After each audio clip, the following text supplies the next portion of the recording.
Eto na, ang sinapit ni Senador Bato. Huling-huli, nakita sakay ng motor pagala-gala sa Maynila. Ay yari na ho. Alright, welcome back to my YouTube channel. I'm Andy's Vlog. Mga kaibigan, latest update dito ho sa sinapit ni Senador Bato. Dahil mahigit isang buwan na ho itong nagtatago simula nang mabalitaan niya na mayroon siyang arrest warrant galing sa ICC. I-like muna natin ang video na ito kung nagustuhan nyo po. Please subscribe my YouTube channel. Nako! Matindi ho ito mga kaibigan. Huwag nyo pong kaligtaan. Panoorin, pakinggan ang ibabahagi ko po sa inyo. Nako! Magugulat kayo. Mantakin nyo ho. Huling-huli si Bato sa parte ho ng Maynila, sakay ng motor pagala-gala. Aba, ay nagbalat kayo parang buwang lang na pagala-gala. Ay baka ito nagbabalat kayo, anong tawag doon? Palitan nyo para hindi ho siya makilala.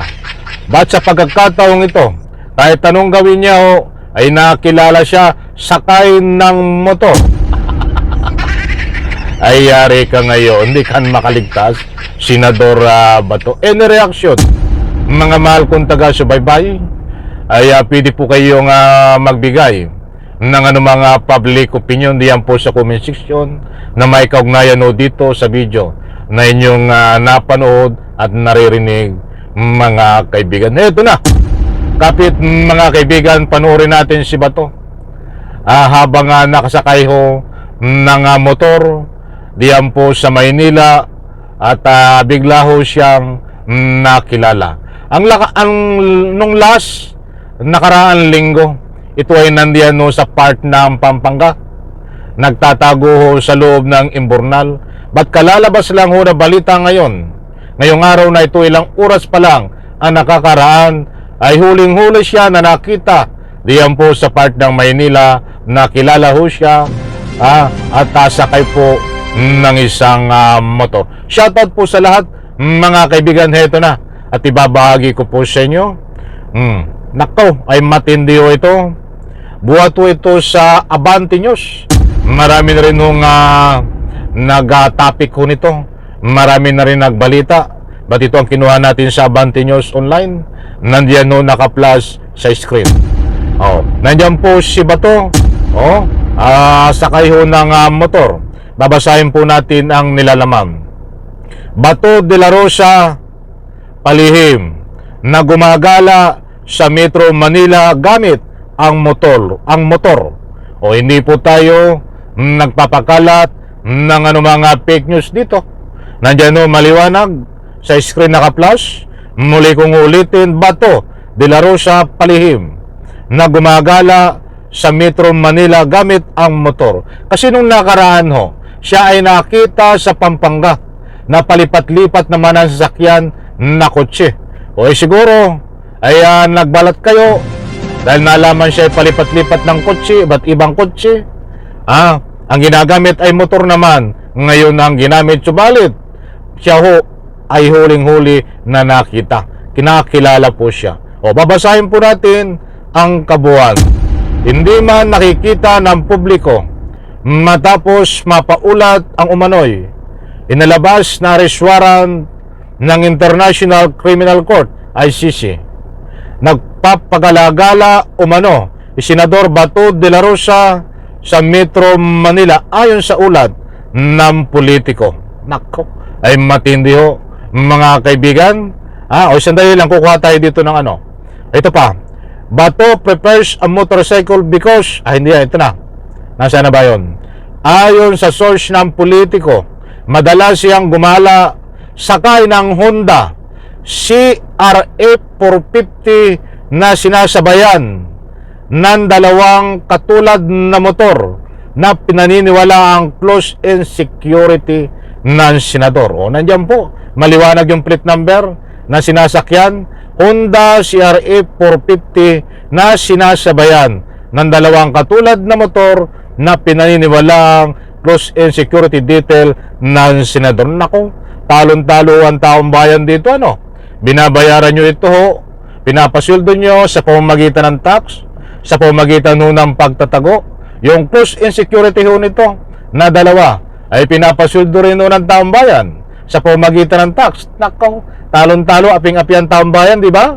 Oh, ay karapatan ho ng bawat mamayang Pilipino, tayong lahat na magbayad ng tamang buhis, Kaya lang, gamitin ho sa tama. Oh, parang hindi tama yung ginagamit yung pinapasildo mo, hindi nagtatrabaho. Tama po ba yun? O kaya lumalabas na hindi tama ho ang nangyayari. Saka po natin talakayin yan, mga kaibigan. Saka itong pagpapatalsik kay Bato de la Rosa, diyan po sa Senado, ay saka po natin talakayin dahil para hindi ho tayo marambol. Ang maliwanag ko dito, mga mahal kong taga-subaybay, kaya't nasabi po natin na itong si Senador Bato ay huling-huli nakita ayon po sa source na nakasakay sa motor. Nandiyan pa nga yung plate number. Ay disclaimer lang ho, lilinawin ko para hindi po kayo mabiktima ng anumang fake news.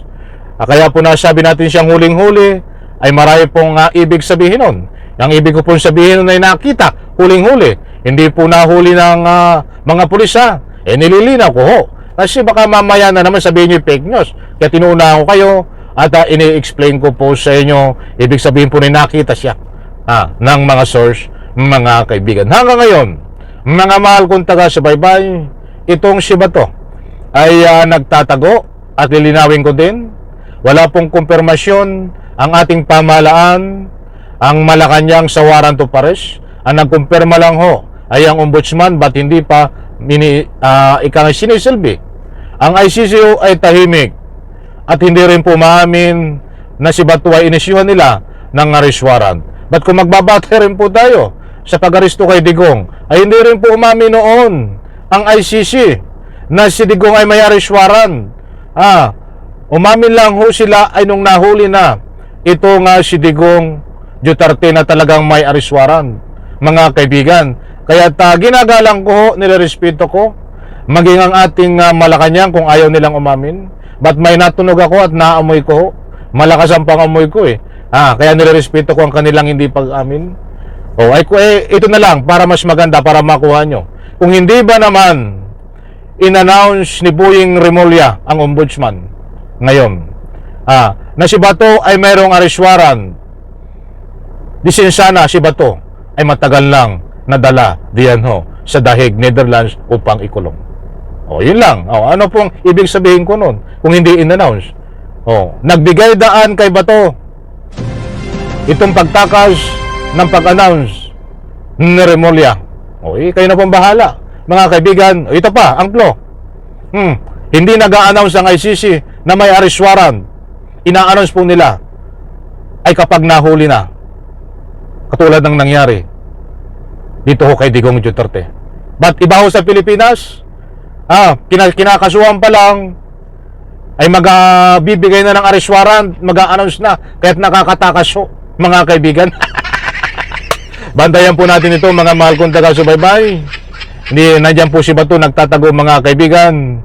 Basta't pagdating ho at sinilbi ang arrest warrant, madali na pong hulihin si Bato dahil bantay sarado ho ng mga kinaukulan. Sa like ko sa video na ito, maraming salamat, bye-bye. Parakpakan.